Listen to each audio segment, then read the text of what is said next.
here. You already know. What's up, man? Brother in the building. What's going on? Nah, chilling, man. You already know. So tell everybody what you do too. Well, I'm a Philly artist.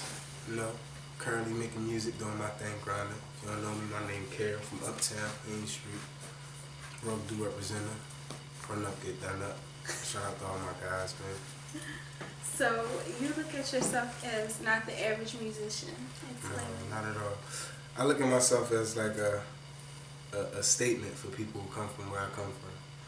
Because I come from a place where it's a lot of hate, especially in the city. But where I'm from, around my area, it's a lot of hate. So, like, to even get up out of where we live at is a blessing, because not a lot of people support what you do. So you got to be doing something that's extraordinary for somebody to get behind you. And for me to come from the muscle, it means a lot. Mm-hmm. So before all of this, you were into sports when you were younger, right? And you played basketball, and you went to college and played basketball. So explain how, like, you transitioned from athletics to, like, being in the streets to then being a rapper. Well, when I got in college, I was taking basketball like serious. Like, that was what I was focused on. There wasn't no music, and I happened to be managing somebody at the same time. It was my man, so I was helping him out, you know. But at the same time, he was slacking. It's like I wanted it more than him, you know. So I took the rapping thing in my own hands, started playing with it a little bit.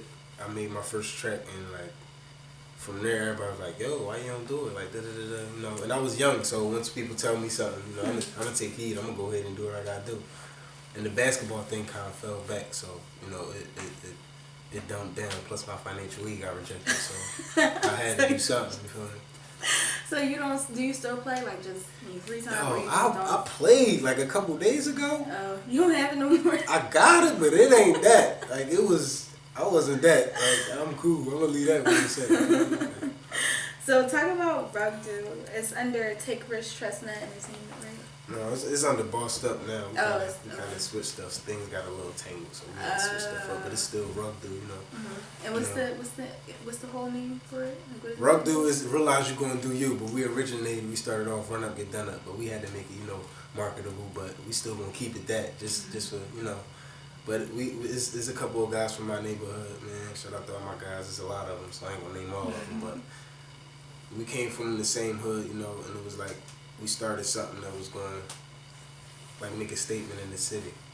And then we got collaborations with everybody. We got ties with everybody, so it make it just we unified. I mean, like we a unified team. So it's just y'all don't accept nobody new. I mean, I ain't gonna say we don't accept nobody new, but we gotta know of you, or you gotta be able to contribute. You feel me? Like, you gotta be something positive you could do. So y'all are like really good, like, with the community. Y'all have like toy drives and basketball games. Talk about it. Right, we looking to get in a basketball tournament this season, but nothing ain't start yet. My man's still playing ball. My man he playing ball right now, but we looking to get like a Rug Do and other cliques that's around Philly. Everybody get a basketball team, so we can have that type of thing. That's but we do toy drives and everything. Hopefully we give out toys on Christmas and everything. Christmas Eve and all that, but we try to keep up with every holiday. So when breast cancer awareness month is up, we making a shirt. So we making, you know, my man Diddy in charge of all that. He do all that. So we try to keep up with everything that's going on, just so we can be everywhere. That's good that y'all, it's not just like a street thing, like y'all just go around shooting people that y'all like. Why is it important for y'all to continue to give back into the community?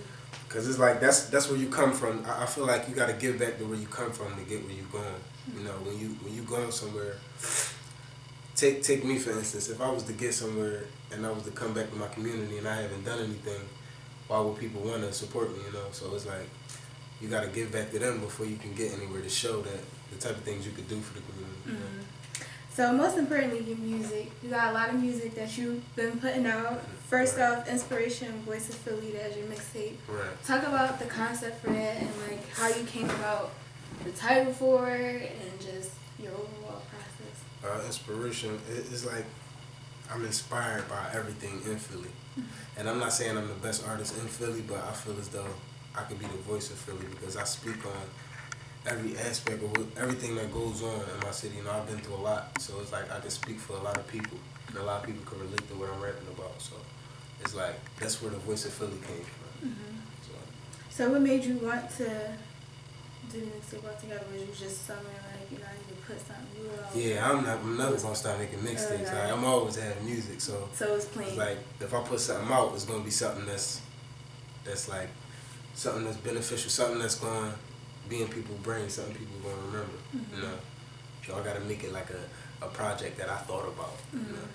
So my personal favorite, I was just telling you about, is "Coulda Had It All," Yeah, because that's a song that a lot of people can relate to. Right. You was just talking about, you know, a lot. We not gonna get into why I relate to it, but right. what made you want to put that on your song, like with the Adele mix in it, and like? Well, that was a Jalil beat. When I heard it, like I instantly, it clicked in my mind. I knew what I wanted to write about. You know, because it's like I run a lot of people that could have been somewhere with me, but they're not because of something we went through. You know, so I just picked two situations. Made the first verse about my man. Made another one about a chick. You know, so it's like and that's stuff people can relate to. You know, it's stuff people been through. Whether it's a girl or a boy, people been through that. So you know. And another big song you got out is "Prayed Up." It's in Onyx now. The video is really, really nice. How did you come up with the concept for the video? And you Actually, worked me and my guy Syed came up with that. Prayed Up. We felt as though that's like a statement, especially in the video. It's like a statement because like coming from Philly, like you gotta stay on your positive note because if you're in the negative, you get sucked in. I mean, and we all been into that, so we know you're gonna get sucked in. If you in the streets, you getting sucked into the streets. That's where you're gonna stay at. Like you gotta be able to, you gotta be different to step out that lane and try to do something better. You know, so it's like Prayed Up just came from like us being humble, like you know, and we both got on the hook. We did our thing on that drum. We just spit our real life on it, and it just came out a banger. So you don't have to write nothing down. You just go in. No, yeah, I write. I definitely write, but it's not hard for me to write, you know, because I go off of real life. I'm not fabricating nothing, you know, so it's easy for me to write. If I'm writing something and the first bar come, the rest gonna come because I'm gonna talk about something that happened after that, you know, and I'm just put the pieces together. So. Now, how was shooting that video? It looked fun. Like you was in the that neighborhood. it took a long time, but seriously, Inferno did his thing with that. Yeah, you know, people can't act for real. They're not really. Oh yeah, so it take like 52 times, but it was definitely fun. It was a fun video shoot, you know. And it was nice out, so. And last night you dropped another song called "Feeling," which I like. Talk about why did you drop that last night? Like, what were you? I was kind of going through with my guys. You know, they always say I'm in my feelings, and I was in the studio. I didn't know what to name it. I just was rapping about, like I said, I rap about real life. You know, and they just feeling it. It was like, yo, it's like my man was like, man, you always in your feelings. And my man looked at me and said, yo, call this joint feelings. You know, so I was like, yeah, you right. And I was holding on to it for a minute. Yeah. I wasn't gonna drop it, but it's something that got me mad yesterday. I was like, you know, man, I'm gonna drop this. That's how you Y'all gonna listen to this. Y'all gonna listen to this, you know. So, it's like I just took everything that was on my chest. It kind of released some stress, you know. I took everything that was off my chest and I just put it on that track. And that was another one. I liked like the singing on it. It kind of reminded me of like a TLC. Like it sounded like TLC on it a little bit. Got Icy, the producer, made that. He reside out of California. You know, I got with him over that beat. I definitely needed that. That was gonna be my intro inspiration, but I decided not to put it on it. But it worked. Yeah. So you had a quote in that song. You said, "My dog just signed a deal, and I feel like we made it until he rejected my cause, and shit ain't feel like it was real." Yeah. Who was it? Somebody you was talking about in particular? Yeah, it was my man, my guy, and my guy Rock. Shout out to him, man. He doing this thing, you know. I mean, we was real close before he got signed, but it was like we kind of fell off. I don't know whether it's like, you know, people get older, you know, and people start to realize the people around them, they gotta separate themselves. But I just felt that I felt as though we fell off a little bit, you know. They don't talk like that no more. But he's doing this thing. That's always gonna be my dog. I mean, he's doing this thing out there. I'm proud of him. But you know, like I said, that song was about, it wasn't a diss to nobody. It was how I'm feeling, you know. So nobody can get mad about my opinion on things, you know. Right, you addressed it, so now it's a secret. Right, definitely. So how do you feel about people, just in general, like we see artists come up, they go out, they get fame, and kind of switch up or like leave certain people behind? Like, do you feel like it's necessary? I feel as though sometimes when you get somewhere, you gotta leave some people, not leave them behind, but you gotta let people do their thing in their own lane, you know, because some people will hold you back. Because some people are in the streets more than they dedicated to promoting your music or getting you where you need to be. Only you can do that. So sometimes you got to leave people alone. You got to drift away for a little while. Not saying you got to drop them, but If they need me, if you need me, call me, you know. But I just gotta do my own thing right now. I gotta focus on me, you know. So. But you taking all your regular people with you when you make it. Yeah, for sure. You know, yeah, definitely. I'm taking my guys with me. You know. So you work with a lot of people, like you said, y'all love beats. You worked with Nasty Nine recently. Yeah, that's my guy. Sayed, that's how you pronounce that's it. my man. He wrote them. So are you like already connected with these people, or do you reach out to them? Yeah, that Jolly Little Beats, that was a beat. You know, I found that beat. I know some other people that use that. We didn't have any direct contact, but Nasty Nine, yeah, he the guy. Like he our folks. You know, he mess with us. We was affiliated him, but before the music and all that. So you know, Sayed, we've been around each other for almost my whole life. You know, so that's my guy. Is there anyone else that you're like interested in working with that you had? I'm willing for real. I'm willing to work with anybody that's got as much drive as me. You know, I don't just work with people just to work with them. I work with them because they match my drive. Right. You know, they doing the same thing I'm doing.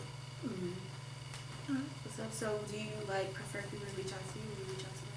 I mean, I try to reach out to people when I'm not doing too much, you know, but people still reach out to me and we just collaborate. So you had a lot of performances recently. Bloomsburg, you opened up for Joe Button in Harrisburg. Oh yeah. How did you get to do that? That's the big one. My guy knows a guy that sets up a lot of shows. He got that. And with Bloomsburg, it was my guy Nasty Nine had a show out East Stroudsburg and all that. We was doing like a little. I was supposed to do a radio interview at Bloomsburg, matter of fact, but that didn't fall through. But we went out East Stroudsburg. My man had a performance. We went out there and performed, and it was yeah, that was it. That was it. We got a couple shows coming out. I got a show tomorrow. I'm not too sure where it's at, but you know, I'm gonna get all the details tomorrow. So how do you go about like prepping for shows? You just get up there and go, or do you have to be like ready? Yeah, no, for me it's like when I get on stage, it's like I'm ready. Like this is what I want, you know. So I'm not going. So you don't get scared. Yeah, it's not. Like don't get it twisted. Like my first time, it was. I was a little nervous, but I got used to it. Now it's like I did a lot of shows. So it was like when I get up there, I already know what I'm doing. I know the words of my song. Like, you know, this is my feelings. This is how I feel. So. And you was up at Power 99 recently too, right? Yeah, that was a couple of weeks ago, man. That was about getting our we trying to get our music up there. We're going through a lot of stuff. It's a lot of politics with this stuff, but you know, everything will fall in place eventually. You know, you can't rush nothing. But you definitely don't stop working. Like I see you always got your mixtapes, giving them out, and you got your music like on SoundCloud and stuff. So how does being consistent help you as an artist? Because you know some people they'll put out stuff, fall back, like you'll forget about. Yeah, I feel as though when you do that, that's how people forget about you. And like nowadays, it's all about the people. The people get you where you want to be because they like the ones that support you, especially people you don't know. You know, so if you can touch them and you can keep putting out consistent music.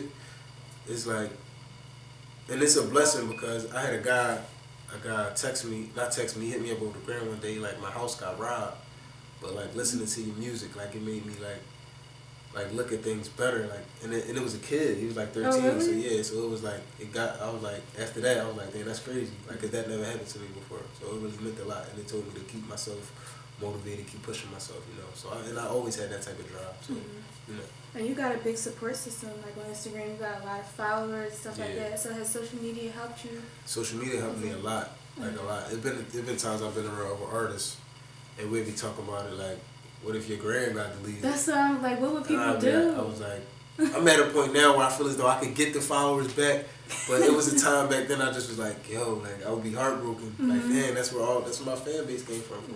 You know, I started in my neighborhood shooting my own videos with an extension cord on my camera, you know, so it's like, when I got on Instagram and I started doing my thing and Twitter and, you know, it's like, that's where everybody came from. That's how the fan base grew, you know, so. So do you still like to go out and physically, like, sell your CDs or hand your mixtapes out? You're not just strictly, go click the link and go listen to it? No, I get out there. Because it mean more now, like, when you in the street and you online, you know, because online, it grew. Like, back in the day, you couldn't do this online. Like, if you'd have did this, like, you would have been doing something different. Like, nobody else was doing that, you know. So now it's like people getting signed off of stuff they doing offline, or they getting distribution deals or management deals off of the things they doing online, you know. So if they see you got a big fan base online, then they gonna want to get on board. They want a piece of that. Right. And plus, they don't want you to be the competition, because if you getting 5 million views in a video and they already getting 2 million, hold on, he taking our money. Like, we need it, you know. So like, you gotta you got to do both. So are you looking, like, how do you want to see yourself in the next couple of years? Do you want to get signed, or you want to just like No, do this because as a hobby? it's not even about getting signed, you know. Because I had a couple label meetings, you know, but it wasn't like. I mean, when I first started rapping, I had a little label meeting with Warner Bros. And that didn't go how I wanted to. But I used to think that was the only thing that mattered, you know. But there's a lot of people that sign now that's not doing as much as an independent artist is doing, you know. So it's not about being signed. It's about like what can I do to better my situation. So if I was to run into a deal where I got a better offer or something like that, or I got a better situation, or the percentage was right, you know, it's all about that. You gotta have lawyers and stuff to tell you about that. Like you gotta know that type of stuff. Because a lot of people sign their life away in a piece of paper. You know, so it's like. So what's up next for you? Is there any more like special songs you gonna drop? I don't know. Yeah, for real, for me and my man Cy, we got an EP dropping in like 2 weeks. We gonna drop that joint, but. My guys we got a rug do mixtape coming out, so I'm gonna let them do that first. We gonna promote that, you know, because it's hot. It got a lot of hot songs with a lot of different artists from OBH, the RNO, the VSF, the rug do. You know, it's a lot of people from across the city. Yeah. So it's like we gonna drop that, and I'll probably drop December, January, something like that. Not too far, but not too close. You know, give it time to expand. That'll never become like too much, like, or do you just be having these songs already? Like, I'm just use it for this or use it for that. No, what I try to make this is how I make my mixtapes. Like I try to put a different feeling in every song. I make a song that people in the street can relate to. I make a song that the females can relate to, and then, you know, I just repeat it over after, you know, and make it a different sound. So, you know, like everybody can gravitate to it. Not only one person can just listen to it. Like, oh, this is for the female. Like I try to do something for every individual person, you know. That's good. Well, was there anything I didn't touch on that you want to touch on? No, not really, man. Or anything like, you want people to know about you? Yeah, I want people to know, man, what type of artist I am. Definitely go cop the music, you know. I just dropped a new song, Feelings. You know, it's definitely on my SoundCloud. Y'all can check that out. Y'all can visit my website, www.care215.com. Follow me on Instagram and Twitter. Instagram is care215_. Twitter is the Real Care, THA, Real Care. And Facebook is I Am Care. Just, you know, follow my social networks, see what's going on, you know. Stay updated. And did you say your website? Care215.com. Okay. Well, thank you. I appreciate so it. much. Thank you.